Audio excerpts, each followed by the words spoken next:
Living history, World War II stories as told by those who were there.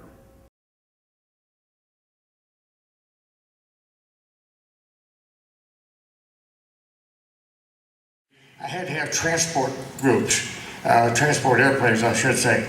And I requested 5 C-54s on a requisition and all that. And those 5 C-54s were for 2 things. Number one, to haul things that you couldn't have a bill of lading for. If you put it on a truck or a train or something like that, or an airliner, you had to have a bill of lading. We didn't want people to know what we were doing. And I sent the word in to move the 509th organization overseas. I wanted them to get shot at. I wanted them to experience possible emergencies and everything before they had an atom bomb in their airplane and were really playing for keeps. Hiroshima was definitely a military objective. It was also the place in which they were assembling all of their military equipment to resist an invasion. And I was sitting there in the seat ready to start engines, and of course some of the cameras were still out there, and I stuck my head out to ask them please remove the cameras and the floodlights and all that so we could start cranking up. And at the same time, somebody yelled at me and said, "Hey, wave at us." Everyone!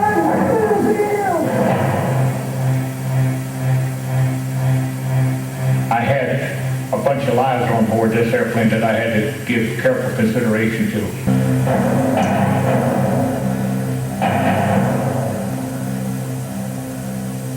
And we were still pretty close to it then, the Musculo cloud.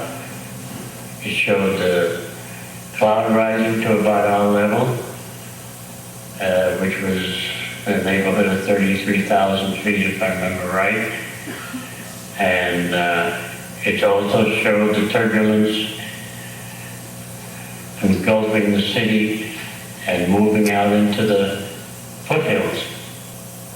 Colonel Tibbets, will you tell us some of your reactions over the target?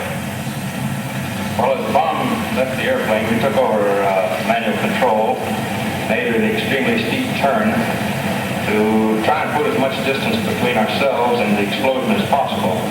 After we felt the explosion hit the airplane, that is the concussion waves, we knew that the bomb had exploded, everything was a success, so we turned around to take a look at it. The sight that greeted our eyes was quite beyond what we had expected, because we saw this cloud of boiling dust and debris below us with this tremendous mushroom on top. Beneath that was hidden the ruins of the city of Hiroshima. It's a devastating thing. It came as a tremendous surprise. It shocked people. If people can see the attitude that we have, the patriotism we had at the time, the sincerity of our beliefs today, I wanted to do everything that I could to subdue Japan. That was the attitude of the United States in those years. That 509 composite group was a great group of patriotic men. They all put their backs to the wheel, and we succeeded in bringing that carnage to an end, and everybody got to go home.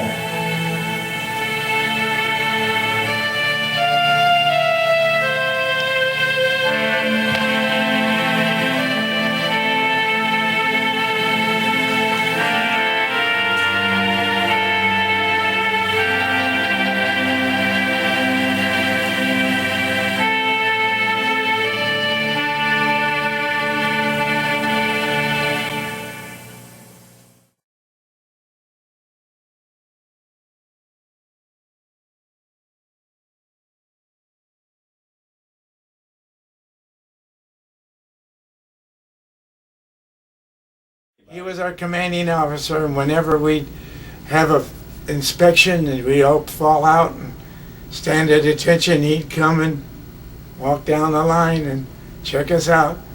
And our plane had the circle on the tail.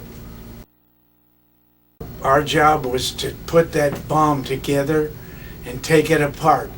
Put it together and take it apart. That's all we did, is put that thing together. And my particular job was mounting these switches. 38 switches. I'd drill and tap holes and put the switches. We put that bomb in that plane that morning, and we had to grind the fins on the bomb for it to come up there so it wouldn't. Oh, Yeah, because it was so big. yeah.